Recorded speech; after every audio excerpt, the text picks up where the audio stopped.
This is a very exciting week on the waiver wire. Xavier Legette, Octavian Wicks might be my number one ad, but not too far behind is Xavier Legette. Very exciting rookie prospect. Comes in here and his first game really, truly without Adam Thielen absolutely shows up. Well, one, Andy Dalton, I think, is this year's Joe Flacco. We saw how Flacco last year inflated the stats of David Njoku, Amari Cooper when he took over for the Browns. And we're seeing it with Andy Dalton, with Deontay Johnson skyrocketing. But Xavier Legette isn't too far behind. He posts a season-high 88% of the routes, 24% of the targets, and racks up 19.6 PPR fantasy points. 10 targets, 6 catches, 66 yards, and a touchdown. And why not? 2 carries for 10 yards as well. And that kind of fits what we saw from Dave Canales this preseason, saying Xavier Legette, quote, he's a massive receiver, explosive ability, make things happen on short patches, stretch the field and go get it.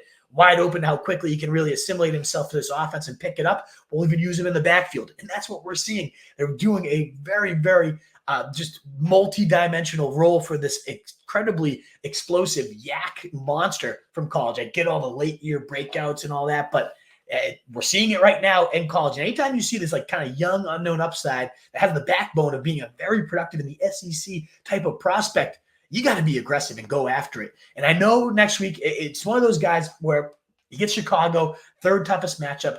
Not the ideal, like pick him up and plug him right in your lineup type of guy. But if you need him, you need him. It's not like you can't. Tutu Atwell just had 80 yards against that team. But then right after Atlanta and then Washington 3 weeks down the road. And unlike Dontavian, which we know Thielen's going to be out for at least the next 4 weeks. And it wouldn't be shocking at all if we just see Xavier Legette kind of kick Thielen to the curb at this point as the young prospect. They want to continue to get more and more reps. So a smashing true debut here for Xavier Legette, and a guy I would get aggressive, 15, 20 or so percent of your budget. He's probably out there in your leagues at only 14% rostered. Go ahead, go get this guy. There might be a few safer options, even more so than him, though. Wan'Dale Robinson being one of those at wide receiver, a 28% target share on this little of the year right now. That is top 10 in the NFL. He is Wan'Dale, the wide receiver 9 in expected fantasy points, and wide receiver 20 in actual PPR fantasy points. It definitely goes down when you get to half, and certainly borderline useless in standard leagues. It's just a PPR scam, though. We saw in week 4, 36.8% target share, 18 PPR fantasy points. And yet the yards per target, 118 out of 140 wide receivers. It's a PPR scam at the fullest, but it works. 4.8 average up to target. That's not if we're going to win you leagues, but as a locked-in wide receiver 3 in PPR and even half PPR, he's getting you 12-ish points. Anything above 20% target share should never be out there on the waiver wire. And we see Robinson out there 27% of the time. We also have Neighbors. He has the concussion right now, and I think ultimately that would actually hurt right now Wan'Dale Robinson, who's benefiting greatly from the middle of the field being open, those shorter routes. When you have a guy like Neighbors drawing the defense back and getting the respect of those safeties, it does make Wan'Dale's job so much easier. So if Neighbors does get ruled out with this concussion, I actually think it will hurt Robinson rather than help him, even if you'd think the volume would be so much better. I think he'd be struggling significantly to get open. So we'll see how that all plays out. But definitely a guy, again, Daniel Jones has all eyes for him. He loves to use Robinson to move the chains, and somebody I'd look for. But not too far away from him is Josh Downs, who is the higher upside guy. If you want a bench stash, you don't need to start someone right away.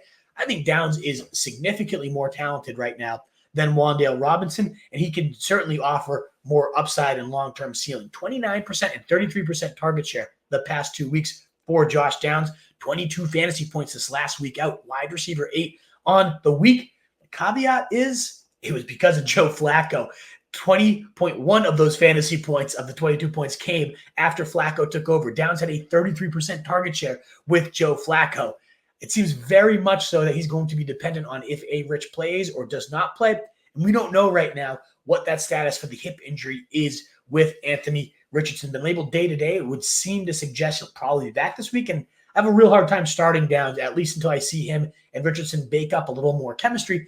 But any week that Joe Flacco's at quarterback, I think Josh Downs could be treated as a top 30, maybe even higher wide receiver asset, as could Michael Pittman, who had a 25% target share with Joe Flacco, but he was already kind of doing some damage there. But you look at the schedule for this team: Jacksonville this week, Tennessee, Miami, Houston, Minnesota, all solid matchups in a row here for Josh Downs. So if we get an extended stretch run, extended look at Joe Flacco, I think you can toss him right in the lineup, and I think he's a good stash until we have that confirmed.